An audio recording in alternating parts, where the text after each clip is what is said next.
Now, back to the 50s for a second, because two historic Australian airlines, TAA, Trans-Australian Airlines, and ANA was Australian National Airlines. Yeah, don't get that mixed up for All Nippon Airways. It's definitely which is not. currently the Japanese, one of the Japanese carriers. Yeah, no, it's definitely not that. It wasn't that, though. So TAA and ANA battled for supremacy in the 1950s. TAA was better managed, and in having superior aircraft, they had ANA on the ropes and on the verge of bankruptcy in 1957. Ansett had operated as a smaller player around the big two, maintaining budget fares on its interstate operations with DC-3s and Convair CV-440s. From here, at the time, the Menzies Liberal government supported TAA because of the dividends it paid to the government. Now, to be clear, again, not Menzies Aviation. I was going to say Robert Menzies, First thing thought. who was our prime minister at the time. He actually favoured TAA because of the dividends it paid to the government. So, in other words, TAA sort of had a portion of their profits they actually gave back to the government. It's basically saying that the Menzies government was in TAA's pocket at the time. But they were also cautious not to let TAA have a monopoly on domestic services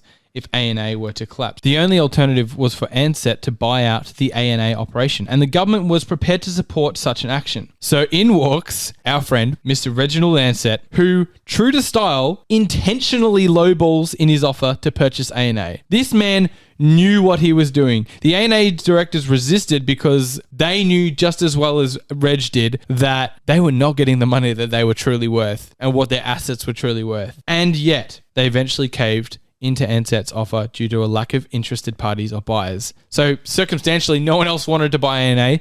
So Reginald, knowing that, lowballed them and got it on the cheap. Ansett's final offer of £3.3 million, $3 million of that was government money, plus £300,000 acquired from the most prominent supporter being the Shell Oil Company, was finally accepted. Reginald Ansett really managed to buy ANA without using a single pence of Ansett money. He used government money and Shell Oil Company's money. He negotiated with the government and Shell to have them provide the entire sum of $3.3 million for the purchase.